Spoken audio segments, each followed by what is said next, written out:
Na carta aos Romanos. Vamos lá, Pedro, senta lá.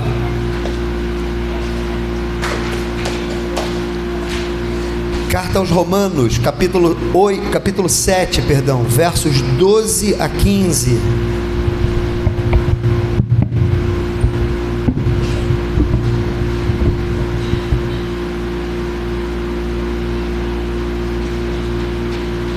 Capítulo 7 de Romanos, versos 12 a 15. A nossa leitura da última vez, no domingo passado, a gente interrompeu, não é? A nossa sequência para falarmos da ressurreição do Senhor, domingo da ressurreição. A nossa sequência que a gente está fazendo em Romanos, mas então a última leitura que fizemos, a última meditação que fizemos em Romanos foi do verso 7, capítulo 7, do verso 7 ao verso 12, onde nós encontramos essa grande declaração maravilhosa, a do verso 12. Por conseguinte, a lei é santa e o mandamento é santo e justo e bom. Então agora a gente parte do verso 12, vamos ler o verso 12 novamente, vamos até o verso 15. Tá bom? Romanos capítulo 7, versos 12 a 15.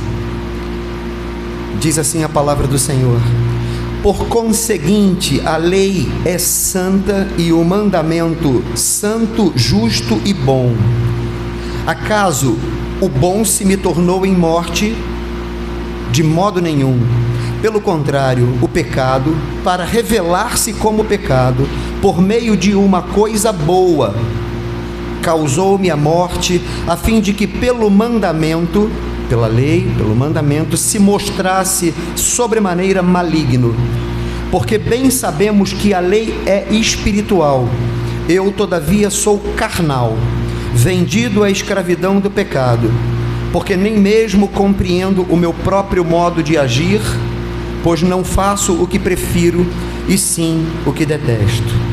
Senhor, nós te louvamos, porque a tua palavra é rica, maravilhosa, é ela quem produz, pela ação do teu Espírito Santo, é ela quem produz as mudanças no nosso coração.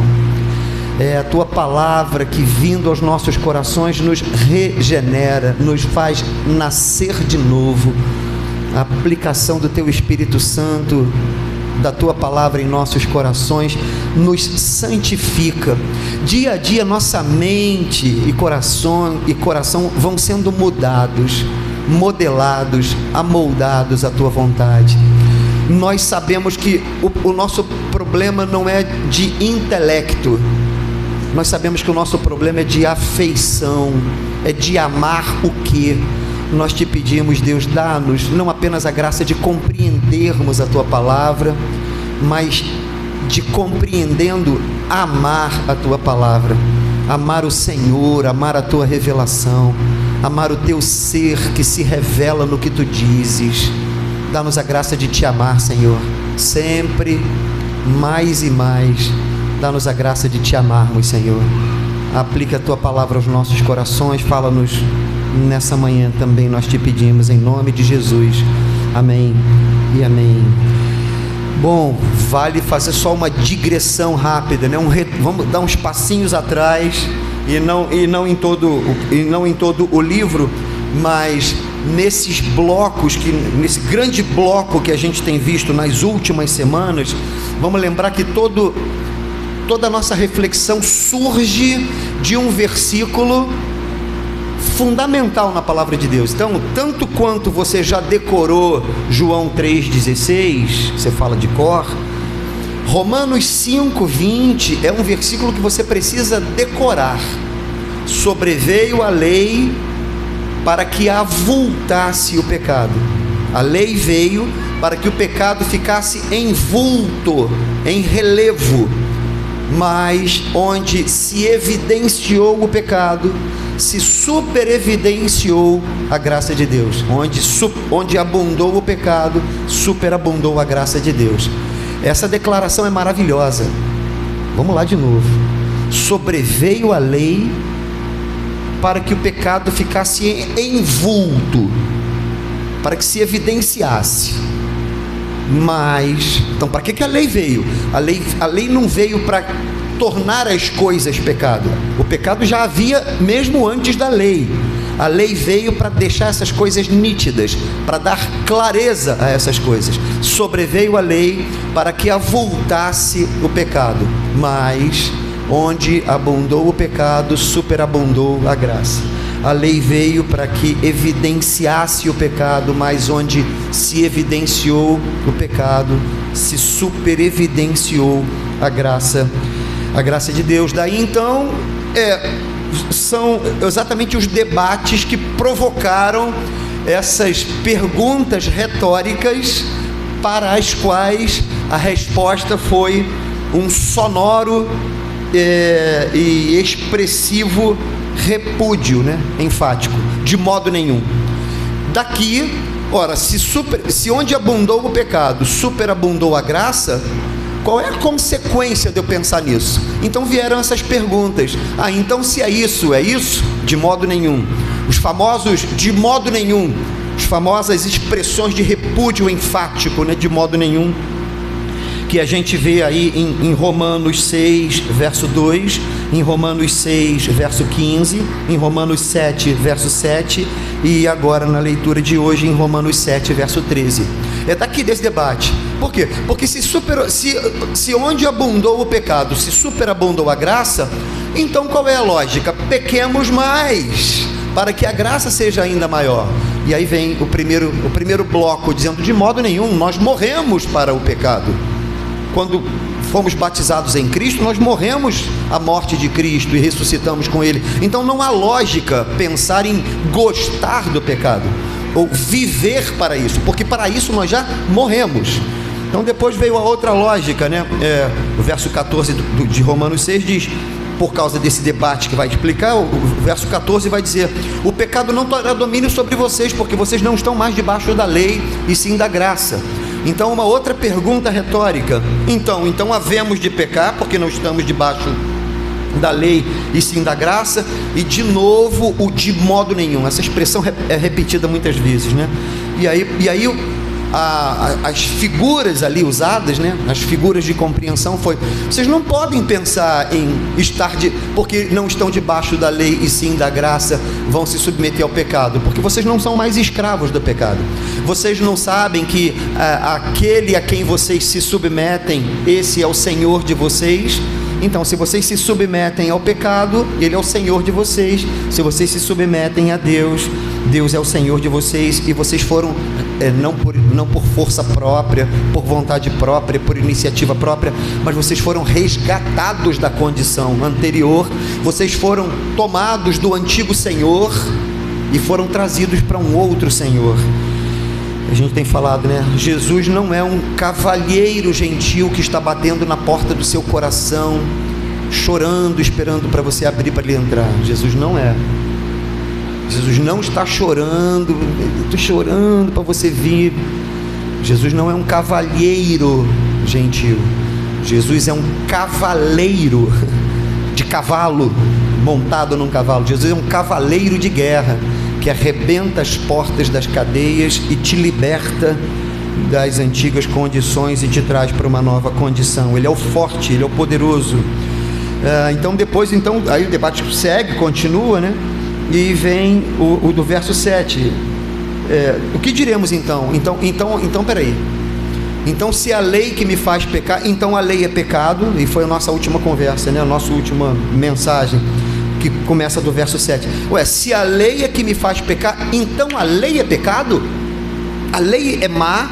A conclusão então foi a do verso 12, na nossa última vez, Romanos 7, 12. Não. A lei é santa e o mandamento é santo, é justo e bom. E naquela ocasião nós demos um passo adiante daquilo que a palavra de Deus estava dizendo para a gente, que a palavra de Deus estava dizendo para a gente até então, o que a palavra de Deus estava dizendo para a gente até então? O pecado, a lei veio para mostrar o meu pecado, para tornar claro o meu pecado, para lançar luz sobre o meu pecado. Então esse conceito é repetido aqui, no próprio verso 7. Que diremos, pois, é a lei pecado? Não, de modo nenhum, não é isso. É que eu não teria conhecido o pecado. embora eu fosse pecador, eu não passei a ser pecador porque a lei veio, mas eu não teria conhecido essa condição se a lei não tivesse vindo. E aí ele tornou isso em tom gráfico, né? Ele desenhou. Sabe quando a pessoa fala, quer que eu desenhe para você entender? Então, ele desenhou para a gente entender. Então o que ele disse foi, eu não teria conhecido o pecado senão por intermédio da lei. Até aí não tem novidade, ele já tinha dito isso. Ele já tinha dito que, por exemplo, Romanos 5:20, ele disse isso, a lei veio para que avultasse o pecado. Ele disse isso, por exemplo, em Romanos 3:20, visto que ninguém será justificado dele diante de pelas obras da lei, mas em razão da lei vem o pleno conhecimento do pecado. Então a gente falou isso nas últimas semanas, né? Até agora não tem a novidade, mas eu não teria conhecido o pecado senão por intermédio da lei. Só que agora ele passa a desenhar. Como assim? Do que você está falando? Ele está dizendo, o que eu estou falando é o seguinte, eu não teria conhecido a cobiça se o pecado não dissesse, se a lei não dissesse, não cobiçarás. E até agora ele desenhou, deixou as coisas mais nítidas, mas não trouxe uma novidade em cima do que estava sendo debatido até então. Mas agora no verso 8 veio a novidade. A lei não apenas mostrou a minha condição, mas pior, a lei fomentou a minha condição. A lei não resolveu o meu problema, porque eu podia entender que a lei pudesse ser exposta diante dos meus olhos, e era disso que eu faltava, era disso que eu precisava. Eu precisava de alguma coisa que me educasse. Eu precisava de uma lei, eu precisava de uma boa escola, eu precisava de um bom livro. A lei seria um bom livro, entende o que eu estou querendo dizer? Eu não sabia que precisava dizer com licença, por favor, muito obrigado. Eu não sabia. Agora que eu passei a entender, agora eu passo a dizer essas coisas. Eu tenho condições de dizer essas coisas. O que ele está dizendo é, a lei não produziu esse efeito. Tipo, eu só estava fazendo porque eu não sabia. A partir do momento que a lei deixou claro para mim o que desagrada a Deus, o que passou a despertar no meu coração foi um desagrado a Deus ainda maior. Então é o que diz o verso 8, né? Mas o pecado, tomando ocasião pelo mandamento, ele não me educou. O pecado olhou para o mandamento, a lei, olhou para a lei e disse... Eu pensei que ele pudesse dizer, viu? Então, você não sabia. A sociedade, não tem gente que diz isso aí? Não tem gente iludida que acha que a sociedade só precisa ser bem educada? Que o problema do feminicídio tem que educar os meninos. Eu não nego essa possibilidade, mas feminicídio é crime. O homem que comete feminicídio não é um bom homem que cometeu um desvio, é um marginal. Não é é da masculinidade. Não é da masculinidade matar mulher. Não é da masculinidade matar mulher. É da falta de masculinidade oprimir mulher, maltratar mulher, matar mulher. Mas a sociedade acha que o que o homem é de ser bem educado. É essa ilusão, né? E aqui está um paralelo, mas está dizendo assim, a lei não trouxe para mim uma educação. A lei, além de mostrar a minha perversidade, ela fomentou em mim uma perversidade ainda maior. Aquela brincadeira que a gente faz, né? Não pise na grama. Aí a criança fala, agora eu vou pisar na grama. Eu nem estava pensando em pisar na grama, mas já que eu vi não pise na grama, agora eu quero pisar na grama, né? Não estou falando que vocês pensam assim, mas isso acontece em alguns corações, né? Sobretudo quando é adolescente ou criança, quer fazer bagunça, alguma coisa assim. Por quê? Então o verso 8 diz, o pecado, olhando para a lei, despertou em mim toda forma de concupiscência, né? Ou de cobiça, né? Que foi o pecado que ele tinha anunciado. Eu não teria conhecido a cobiça se a lei não dissesse não cobiçarás. A lei disse, Ricardo, não cobiçarás. E isso não foi a solução do meu problema. Isso fomentou o meu problema ainda maior. Eu passei a cobiçar ainda mais, porque eu não tenho prazer na lei de Deus. Então a resposta é, não, a lei não é pecado. A lei, vem o verso 12 da nossa conclusão da última vez, a lei é santa, e o mandamento é santo e justo e bom. Então onde é que está o problema? Ele já adiantou o problema, né? O problema está no fato desses acontecimentos se darem no meu coração, desses fenômenos se darem no meu coração. Quais fenômenos? O fenômeno do fomento para o mal. E aí vem o verso 13, o verso 12, né? A lei, ela é santa e o mandamento é santo e justo e bom. Aí vem o verso 13. Ué, então o que é bom se tornou em mal? O que é bom, assim, você vê que coisa maravilhosa essas construções da palavra de Deus, né? Eu poderia dizer assim, olha que coisa maravilhosa a mente do apóstolo Paulo, né? Que capacidade argumentativa, né? Olha que destreza na sua pena em vir colocando tijolinho em tijolinho, bloquinho em bloquinho, para fazer a gente compreender as coisas, com perguntas provocativas, com perguntas retóricas. Mas a gente sabe que não foi Paulo que escreveu isso, não é? Foi Paulo, mas a gente sabe que Paulo foi apenas uma caneta usada nas mãos de Deus. Então o que é admirável de olhar é a paciência de Deus em construir dentro de nós, tijolinho por tijolinho, partezinha por partezinha, para a gente ir compreendendo ainda mais o tamanho dessa graça mencionada lá em Romanos 5:20, onde abundou o pecado, superabundou a graça. É Deus tendo paciência, não apenas de anunciar essa coisa maravilhosa, que a graça se super evidenciou, mas de dizer claro para a gente, como assim? Como assim? Porque isso me geraria pensar dessa forma. Não, de modo nenhum. Não, mas então isso geraria na minha mente pensar dessa outra forma. Não, de modo nenhum, e por causa disso. Não, de modo nenhum, e por causa disso. E a gente está agora no nosso quarto de modo nenhum, né? Desde Romanos 5:20.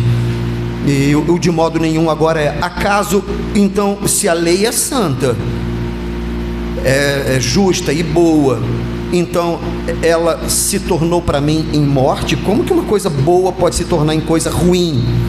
Aí mais uma vez, não foi a lei que fez isso. E ele vai dizer, pelo contrário, é o pecado. Mais uma vez ele traz aquele tema, né? Para se revelar-se como pecado por meio de uma coisa boa, causou-me a morte, a fim de que ele, o pecado, manifestasse potencialmente a sua natureza. É isso que ele está dizendo, a fim de que pelo mandamento se mostrasse sobremaneira maligno. Quem? O pecado. Pecado pode parecer uma palavra desgastada. Vamos trocar então aqui. A lei do Senhor é boa, é bela, é perfeita, e eu sou mau. Isso que ele está querendo dizer. O grande problema é que a lei do Senhor, qual é o grande problema entre nós e o nosso Deus? É que ele é bom e nós somos maus. Não, pastor, eu não sou tão mal. Sim, você é. Eu sei que você pode ajudar alguém, mas eu estou falando no sentido essencial, no sentido de ser, né?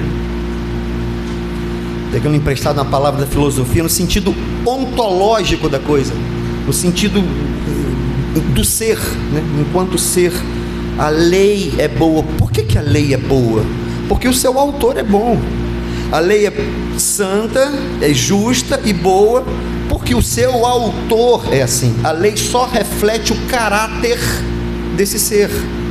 Portanto, ela, cujo autor é santo e justo e bom, a lei, é como o seu autor, santo, justo e bom.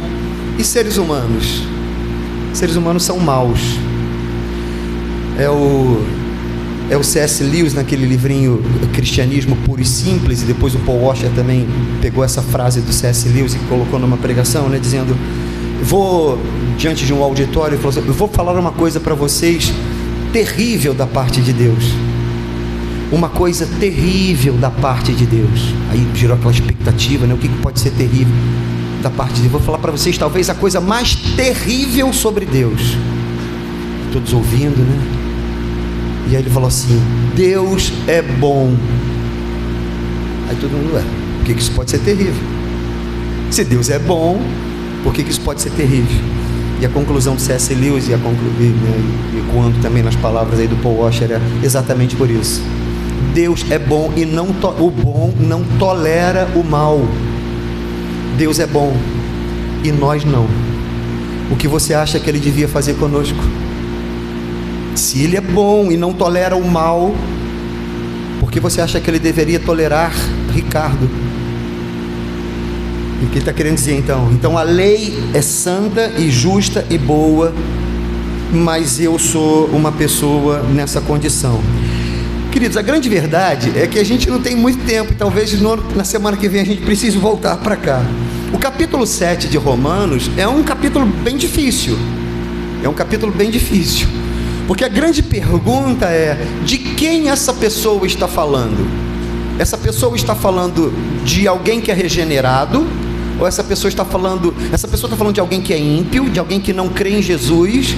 Ou essa pessoa está falando de alguém que crê em Jesus? Né? Aqui, nessa passagem, a linguagem que o apóstolo Paulo usa é a linguagem da primeira pessoa do singular, eu. Mas você vai ver na carta aos Romanos, ele muda muito do pronome, né? Do pronome pessoal. Por exemplo, no capítulo 6 ele usa o nós, a primeira pessoa do plural, né? Como viveremos nós? Já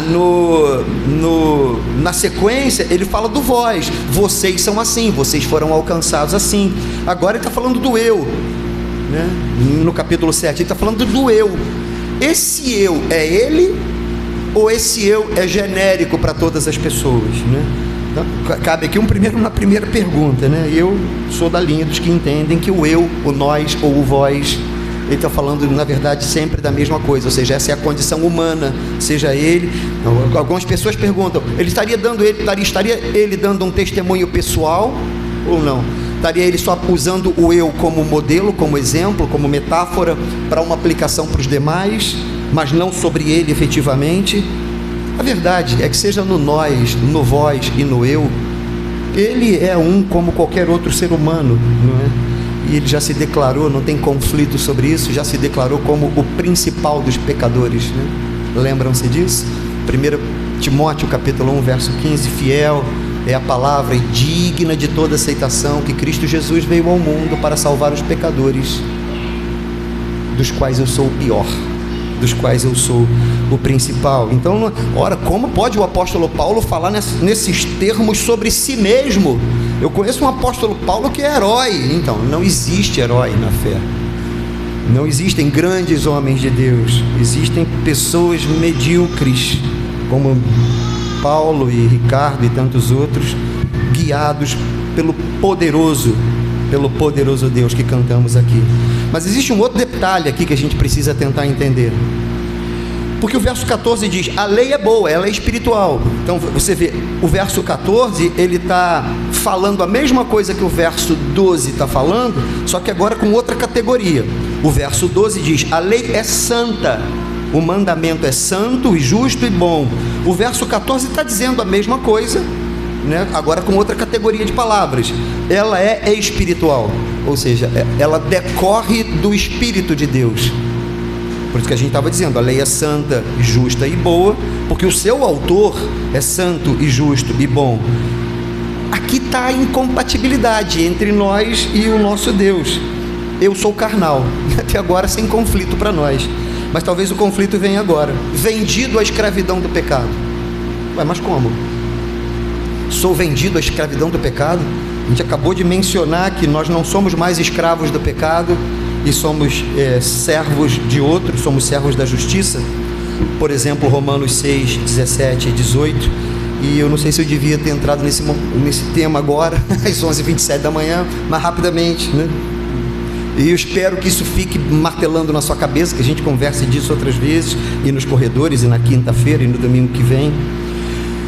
Daí a pergunta: estaria ele falando de si, ou estaria ele falando de quem é vendido à escravidão do pecado, é quem não é regenerado ainda?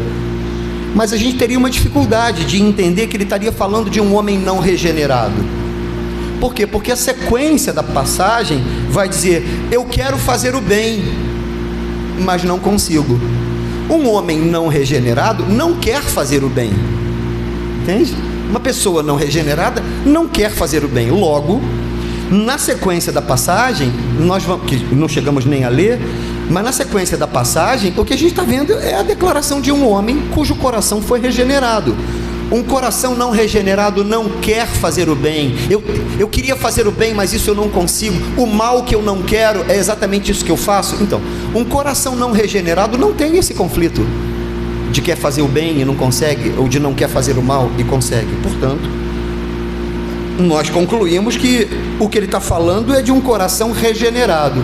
E aí vem a questão: como conciliar então que um coração regenerado, que alguém que nasceu de novo, que alguém que é de Jesus, sobre ele é dito que não é mais escravo do pecado, como Romanos 6,17, que agora é servo da justiça, e que ainda no verso 14 diz: está vendido à escravidão do pecado. Então esse seja um grande problema, né? Enfim, em um minuto, para dizer em um minuto, talvez o que a gente dissesse é: não há contradição do que ele está dizendo. Em Romanos 6,17, o que ele está falando é sobre o sentido jurídico da coisa. Propriedade, ele não é uma propriedade mais do pecado, o pecado não é mais o seu senhor. E tanto que ele vai dizer, tanto que o debate, né, no verso 17 é: por que vocês gostariam de pecar? Porque vocês se... E daí, haveremos de pecar porque não há, estamos debaixo da lei? A pergunta é: por que isso passaria na cabeça de vocês, desejar o mal? Vocês não são mais escravos do desejo do mal. E é nesse sentido que está resolvido. Então, ele está dizendo: vocês não são mais servos desse Senhor, o desejo do mal. Vocês são servos de um outro Senhor. Por isso é que a continuação de Romanos 7 vai dizer: eu desejo fazer o bem. Nesse sentido, eu não sou mais escravo do pecado. Mas certamente o que ele está mostrando para a gente aqui em Romanos 7,14 é aquilo que já defende também em Gálatas, no capítulo 5, versos 16 e 17, né? Parece haver dentro de nós essas duas naturezas que se conflitam ainda, né? Então a carne milita contra o espírito, porque são inimigas entre si.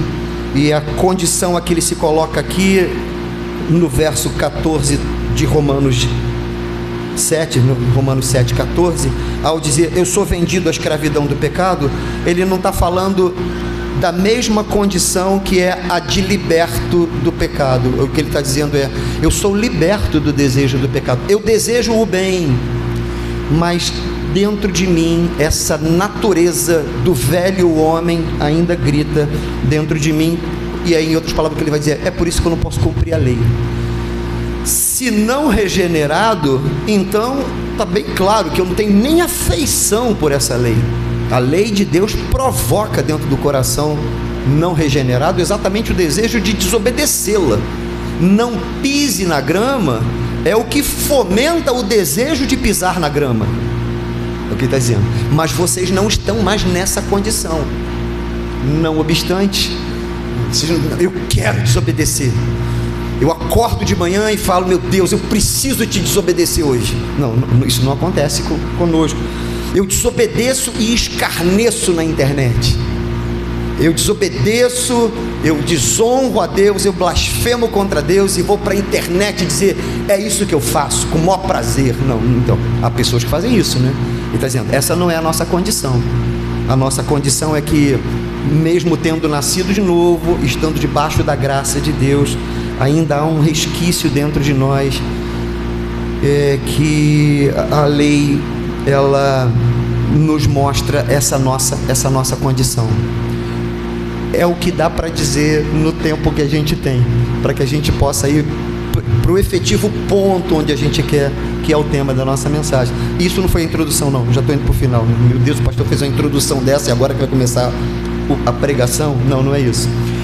Mas o nosso tema é esse, presta atenção nisso: a perfeição da lei de Deus e o nosso socorro em Cristo. Então, seja lá como esses dilemas forem resolvidos, uma coisa está muito clara para nós aqui. Então, se o que está em dúvida, isso aqui para nós não está em dúvida. Nós temos um Deus santo, perfeito, justo e bom, e nós não somos. Como vamos resolver isso, queridos? A lei do Senhor é perfeita e ela nos condena, e por ela nós somos mortos e condenados, né? Não que ela seja a produtora da morte, mas ela encontra, a nossa natureza nós encontramos em nós uma natureza que faz isso em nós.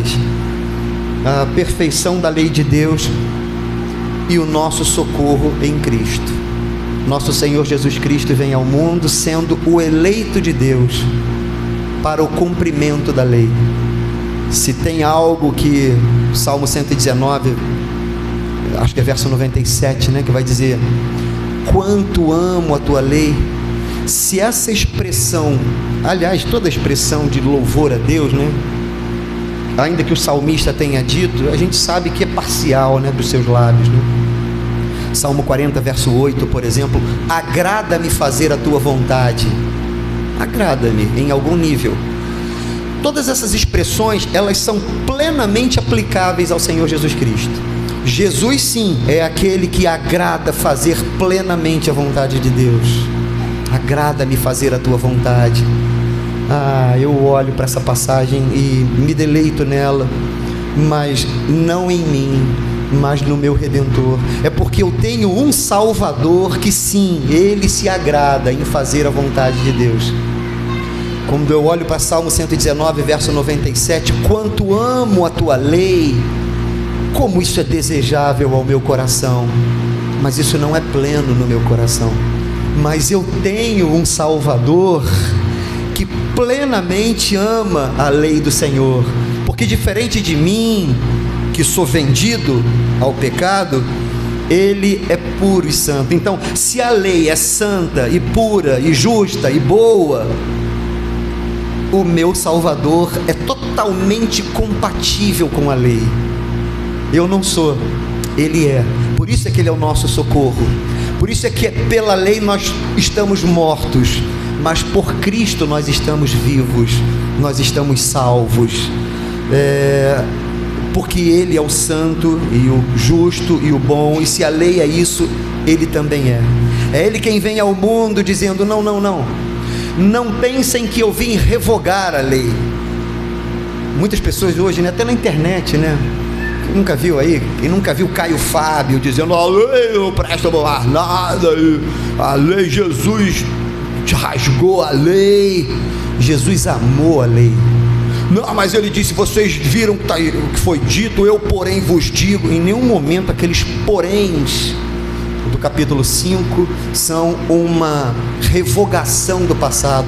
Nos lábios de Jesus, a lei ganha um sentido muito mais profundo e essencial. Vocês ouviram o que foi dito: não matarás. Mas em verdade eu vos digo que se você odeia alguém sem razão, você já matou esse alguém. Você vê, Jesus não está dizendo: então esquece aquilo, nem no olho por olho, dente por dente. Ouvistes o que foi dito: olho por olho, dente por dente.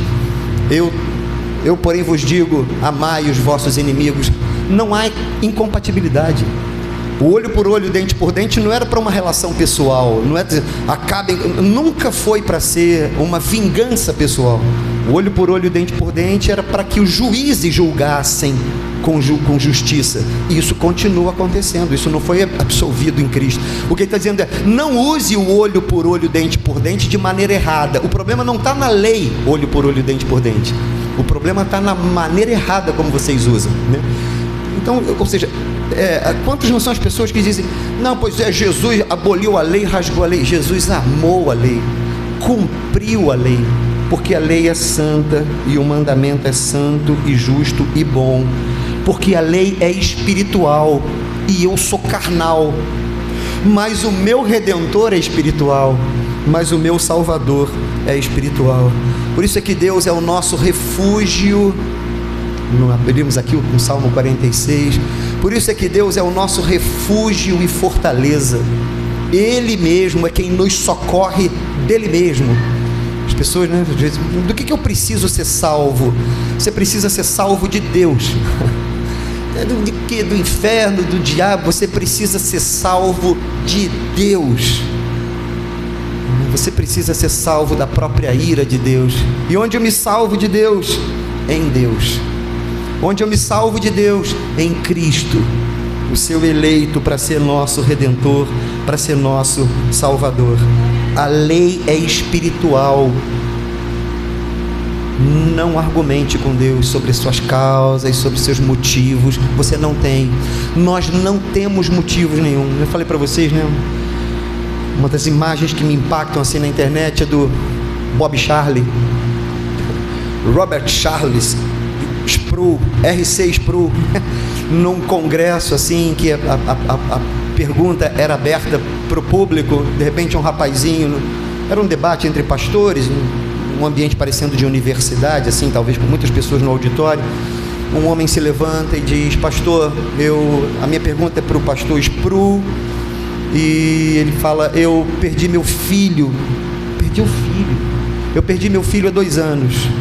E desde então eu carrego muita tristeza com o próprio Deus, porque eu entendia que Deus podia ter evitado isso, e carrego uma certa mágoa com Deus. O que o senhor me aconselha? E o Sproul, falecido já, né? O Sproul olha para ele e fala: se arrependa. O que você falaria? O homem está mostrando o sofrimento dele, ele está sofrendo, ele perdeu o filho morreu 2 anos atrás, e ele está dizendo: eu estou triste com Deus, o que o senhor me aconselha? Ele fala: se arrependa, você não tem motivo para estar triste com Deus. E aí, claro, depois ele, na sequência, falou: irmão, eu entendo a sua dor e respeito, eu não estou sendo insensível à sua dor. Sinta a sua dor, chore a sua dor, mas não se aborreça com Deus, Ele não nos deve nada. Não é assim? Quantas vezes eu não vejo perguntas, as pessoas fazendo: por que Deus traz o tsunami, mata inocentes? Queridos, não há inocentes. Nossas crianças não são inocentes, nossos bebês não são inocentes. A pergunta não é por que Deus faz isso com essas pessoas, ou fez isso com essas pessoas. A pergunta é por que Ele não mata todo mundo. A pergunta é por que Ele nos preserva em vida e não acaba logo com todo mundo. E uma pergunta mais perturbadora ainda é, e essa infelizmente pouquíssimos cristãos têm sensibilidade para isso, mas a pergunta é: por que Ele desfigurou o único ser justo do universo, belo, bom, puro, sublime? A pergunta não é por que Ele matou os moabitas, por que Ele trouxe o tsunami. A pergunta não é, a pergunta é: por que Jesus morreu? O ser puro, justo, santo, bom, isso não nos impressiona, não é verdade? A nossa perplexidade não é por que Ele matou os moabitas, os amonitas. A pergunta não é essa. A pergunta é por que Ele matou Cristo. Porque Deus assassinou o seu filho numa cruz para a redenção de assassinos como nós, de gente vil como nós. A lei do Senhor é perfeita, irmãos, e o nosso Salvador também é perfeito. Por isso, o nosso socorro é Cristo, o nosso socorro é o nosso Redentor. Que bom se a gente puder olhar para a vida, para as coisas que nos acontecem, para as notícias que a gente vê, para as provocações de internet. Que bom se a gente puder olhar para essas coisas de maneira inabalável, tendo um olhar para todas as coisas, inclusive para nós, a partir da ótica do Salvador, né? Estava conversando mais cedo, acho que o presbítero Alan falando sobre o estudo aqui, né? Por que eu ficaria magoado? Por que eu ficaria aborrecido? Aquilo que me traz melancolia. Foi a conclusão do estudo do Salmo, não foi? Por que você ficaria? Olha para Cristo, olha para o teu Salvador, olha para o que lhe aconteceu, olha para Ele, olha para você e diz: eu mereço ser ofendido, eu mereço ser humilhado, eu mereço. Cristo não, meu Salvador não merecia, meu Salvador não merece.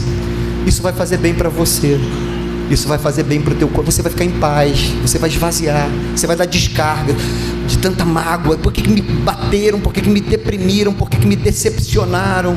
Você vai dizer: está tudo certo. Triste foi terem feito isso, inclusive eu ter feito isso com o meu Redentor. Isso é que é triste, e não eu ter sido decepcionado, amargurado, mas o meu Redentor ter sido esmagado, sendo Ele, como a lei, santo e justo e bom. A lei do Senhor é perfeita, irmãos, E nós precisamos de um Salvador. E o nosso Salvador é Jesus Cristo, nosso Senhor. Que Deus nos abençoe.